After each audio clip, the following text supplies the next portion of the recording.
frente donde los hombres son machos y las mujeres valientes. Vengo a dejar un recuerdo como soldado obediente que improvisa sus cantares, relaciones de su mente, que tuvo muy poco estudio, pero es algo inteligente, perseguido por el gobierno sin tener nada pendiente. Nada pendiente, vengo a dar una explicación, lo que mi corazón siente. La revolución del llano, aquí la tienen presente. Se compone de 1000 hombres, un capitán y un teniente, un sargento de primera, su respectivo escribiente, doctor en medicina y muy buenos asistentes, expertos en la materia de una práctica excelente, un coronel de criterio, el hombre más eminente, que dirige al movimiento con su ciencia competente, para luchar en el llano, una lucha seriamente, con el fin de liberarnos y tumbar al presidente. Los hijos de Casanare hoy son más que suficientes para sostener la lucha en los llanos del oriente. La revolución del llano tiene a favor buena gente, porque han visto el desengaño, la mayor parte está hiriente, ayudan con interés sin poner inconvenientes. Bienvenidos nuevamente a su programa 100 preguntas y respuestas para comprender el conflicto colombiano. Nos acompañan hoy el profesor Wilmer Zuleta, José Zuluaga, estudiante de último semestre de Derecho, y el profesor Iván Ríos Úsuga, historiador de la Universidad de Antioquia, y quien les habla, Mauricio Montoya.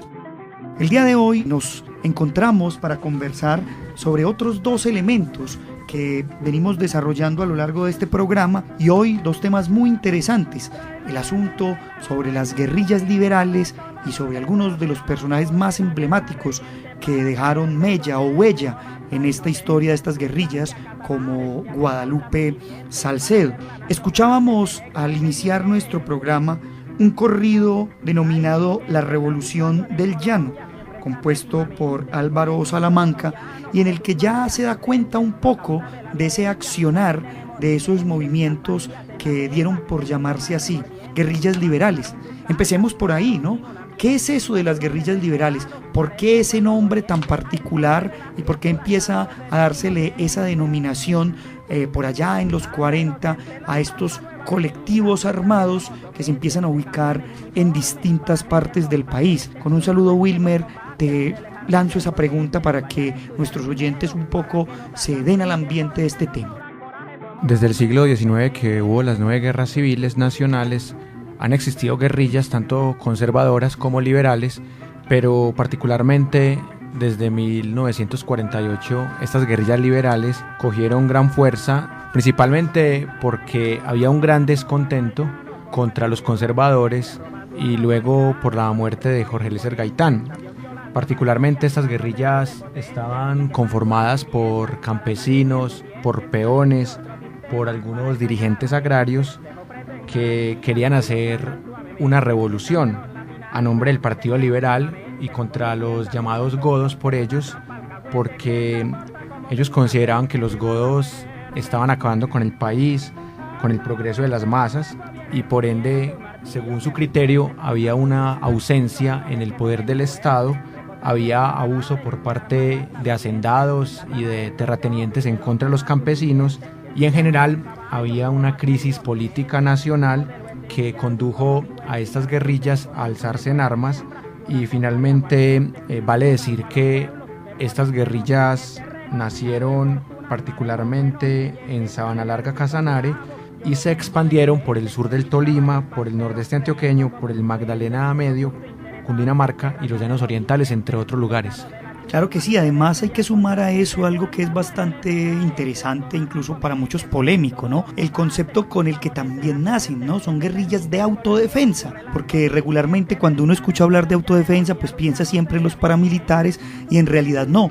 Aquí incluso los primeros guerrilleros liberales hablaban de cómo lo que estaban defendiendo primero que todo era la vida, y posteriormente pues los territorios y sus familias. Hay un dato curioso en esa transición de esas guerrillas que empiezan a alcanzar mayor apogeo tras el 9 de abril de 1948, tras la muerte del caudillo liberal Jorge Eliezer Gaitán, y es algo que genera bastante curiosidad, y es porque en las guerrillas del llano, estos primeros movimientos que se alzaron en armas fueron bien vistos por los hacendados, y los hacendados incluso en un principio los patrocinaron, particularmente porque veían también como peligroso al gobierno conservador. Y esto lo estoy diciendo porque resulta que tiempo después el gobierno de Mariano Ospina, en un decreto que va a firmar, que es el 2499, es un decreto que invoca el no comprarle carne a los hacendados del llano, acusando de que hay una fiebre aftosa,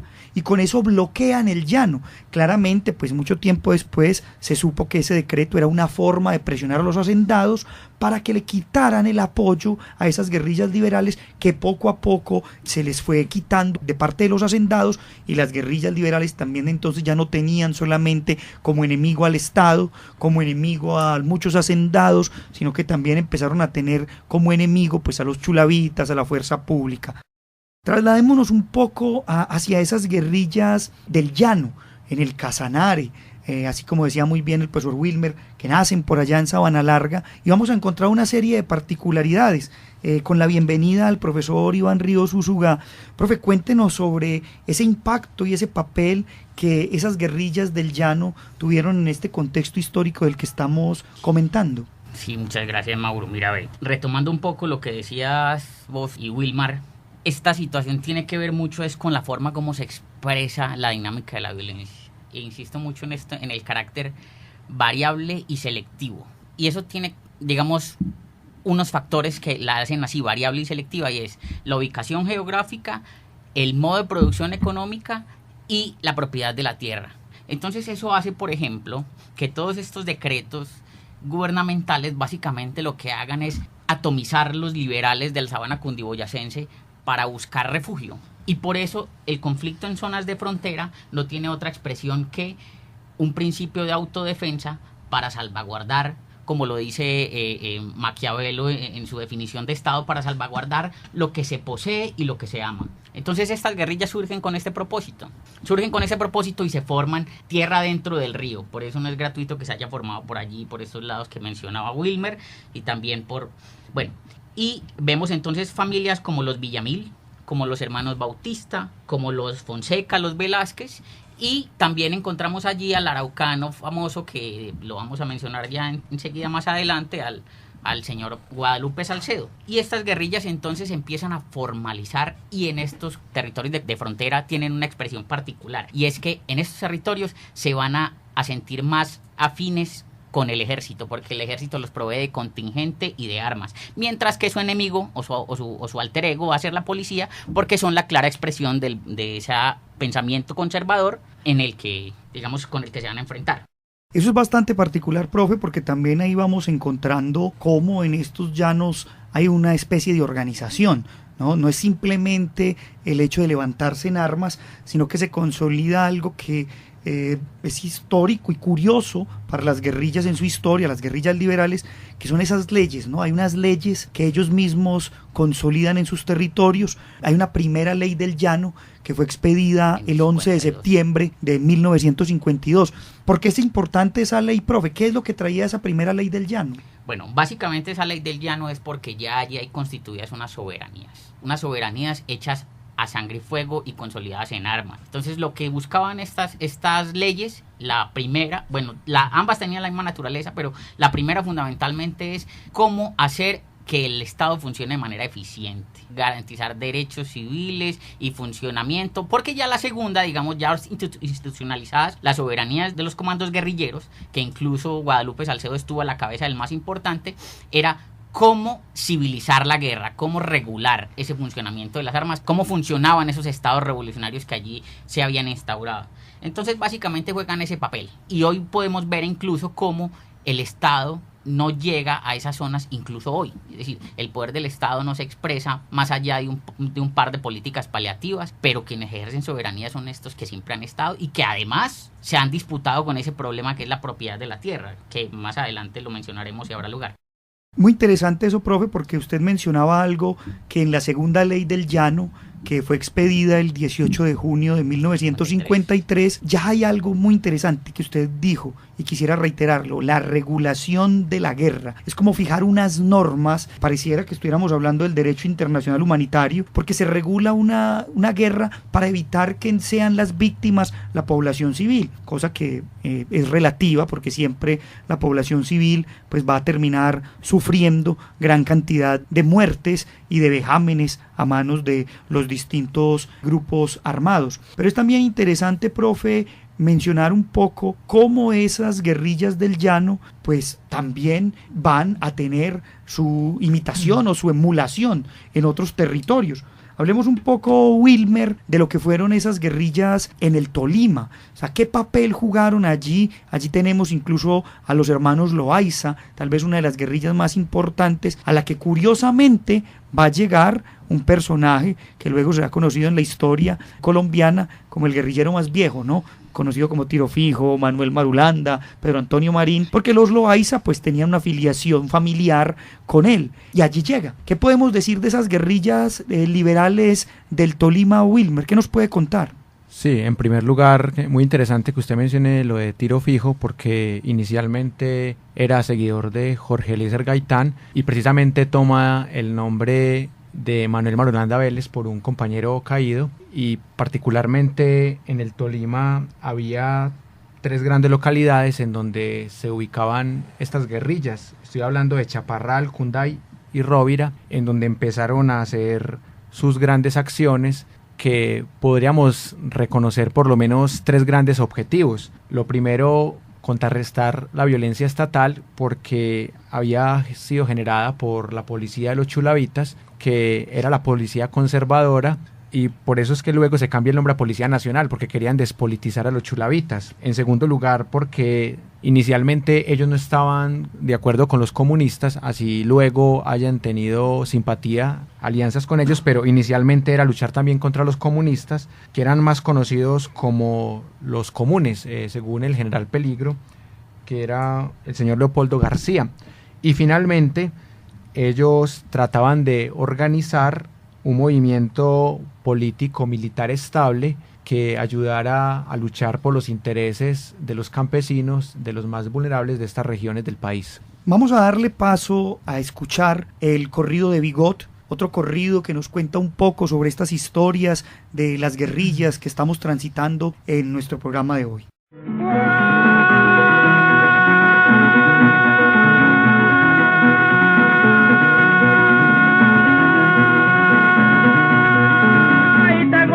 Placentero de contarles una historia que por mi escasa memoria pasó un caso verdadero. Desde el principio hasta el fin les diré lo que me acuerdo de los que hicieron festín con la gente de mi pueblo. Ay, de mi pueblo se trata de unos señores cuyo nombre no recuerdo. Me dicen que eran los Chávez, un Bautista y un Corero, y el catire Manuel Vargas y otro que llamaban Negro. Y hoy yo recuerdo la fecha cuando estos hombres vinieron al pueblito de Rondón, una de hombres caballeros, el 21 de septiembre, conservado en el recuerdo, porque fueron atacados por la bala del gobierno. Ay, del gobierno llegaron clareando el día los impávidos viajeros, pero un fuego aterrador a sus pasos detuvieron. Unos corrieron pa'l río, otros corrieron pa' afuera. Ahí fue que cogieron preso al conocido Tiberio, porque tenía una pensión y atendía a los forasteros. A Corozal fue llevado sin camisa y sin sombrero, con las ropas de Bigot que roncaba en esa tierra.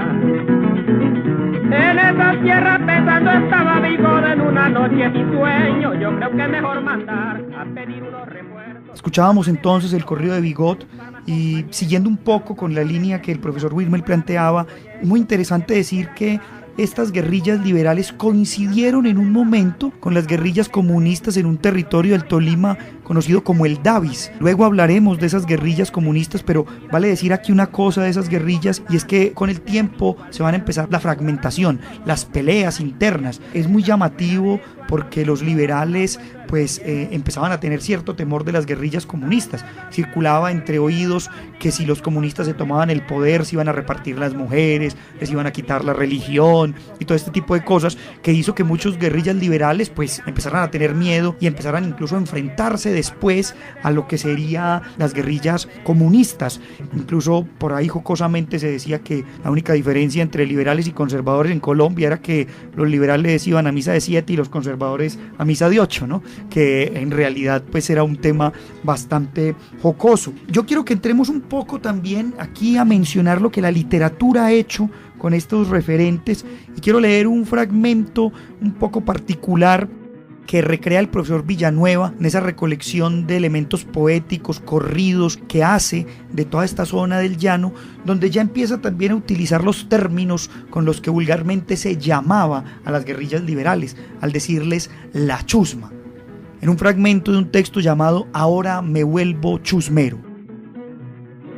Ahora sí me vuelvo chusmero, no quiero que a mí me toque lo que le pasó a otros ñeros. La recluta es otra cosa de nuestro serio conflicto, nos llevan a echarnos plomo pa' defensa de los ricos. Un fragmento que recrea un poco esta historia de luchas entre chusmeros, chulavitas, cachiporros. Pero vamos entrando un poco también aquí a hablar de esas figuras que son importantes en la historia de estas guerrillas, y nos encontramos entonces con Guadalupe Salcedo, del que antes de dar la palabra a José para que nos hable un poco de eso, yo quiero que escuchemos una canción compuesta por Arnulfo Briceño que recuerda una de las famosas tomas militares liderada en su momento por este guerrillero Guadalupe Salcedo, la toma de Páez, un pueblito de Boyacá tan enigmático. ¿Quién era Guadalupe Salcedo? Bueno, Guadalupe Salcedo nace primero que todo en 1924 en Tame, Arauca. Creció rodeado en sector como el campo y el ganado y tenía un gran potencial de líder. Esto lo conllevó a que se dedicara de manera total al manejo del ganado. Antes de la ocurrencia del Bogotazo, como anteriormente lo hablábamos en el programa, este individuo fue detenido por el hurto de ganado. Posteriormente, meses más adelante, fue puesto en libertad y crea lo que se conoce como las guerrillas del llano, con un número reducido de hombres. Bueno, eso es bastante importante porque a pesar de que había muchos líderes, como mencionaba ahorita el profesor Iván, pues Guadalupe termina siendo casi quien recolecta todos esos reductos de los otros guerrilleros liberales que van siendo asesinados, que desaparecen, ¿sí?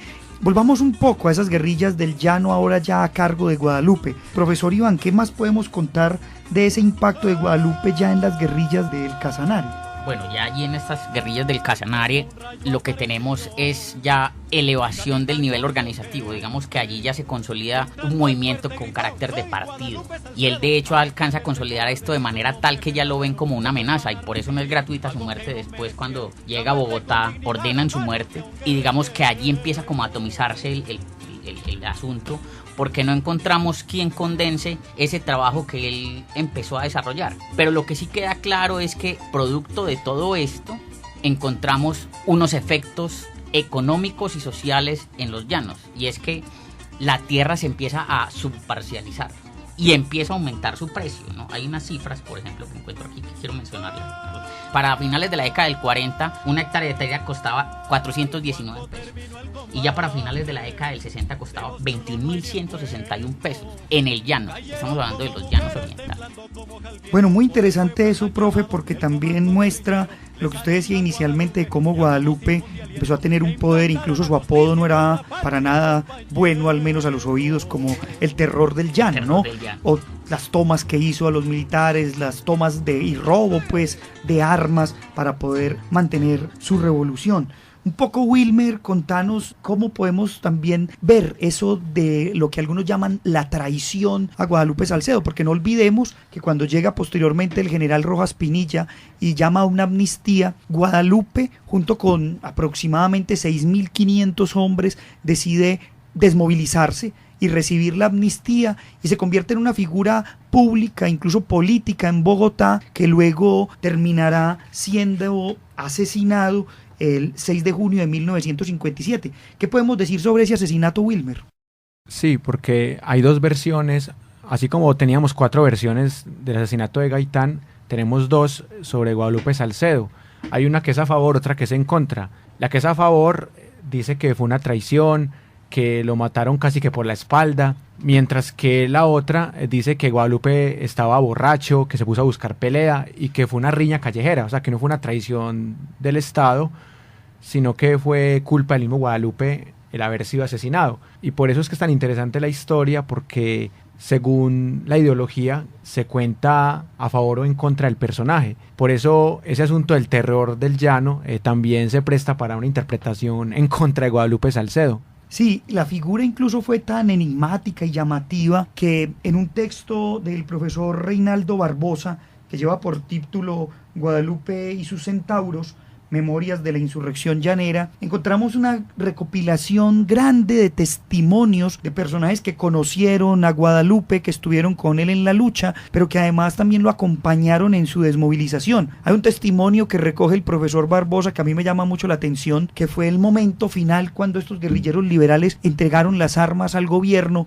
y después de esa entrega el testimonio de un hombre fue este: hubo honores militares, el último que le hicimos a Guadalupe Salcedo. Seguimos hacia el sitio donde íbamos a depositar las armas. Yo sentía dolor al tener que hacer eso, pero ya no teníamos remedio. Fui el primero en entregar mi FA. Duré un rato en silencio. 2 minutos de entregada mi arma. La humillación fue más cruel. Me hicieron entrega de un taleguito de papel, una libra de frijol, una camisa, un pantalón, un sombrero de paja enrollado. Recibieron mis manos, unas quimbas, una caja de fósforos, un paquete de cigarrillos, una libra de azúcar, tal vez para refrescar el corazón, unos palillos, una burla completa. Ese testimonio recogido por el profesor Barbosa es tal vez este colofón del programa del día de hoy. Y no queremos despedir el programa de hoy sin invitarlos a escuchar otro corrido popular, un corrido titulado A Guadalupe Salcedo e interpretado por el grupo Mezcal. Agradecemos a quienes nos acompañaron el día de hoy en la mesa, agradecemos a la Universidad Nacional por brindarnos este espacio y recordamos a nuestros oyentes seguirnos en el programa 100 preguntas y respuestas para comprender el conflicto colombiano. Muchas gracias.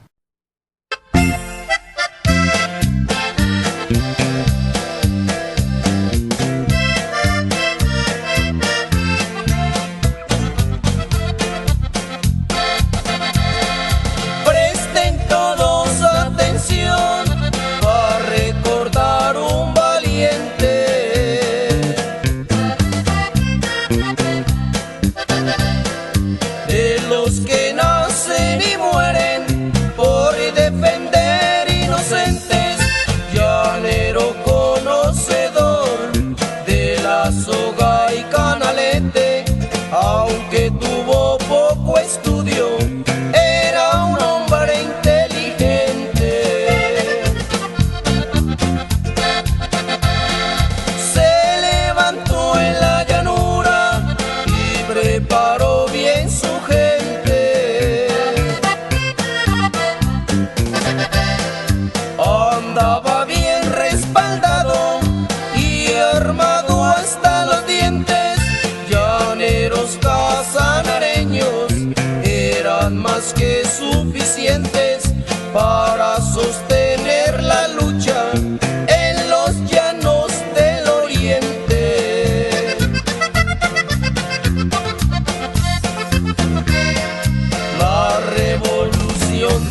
100 preguntas y respuestas para comprender el conflicto colombiano es un espacio para divulgar el conocimiento histórico y promover el sano debate. Orientan este programa los profesores Mauricio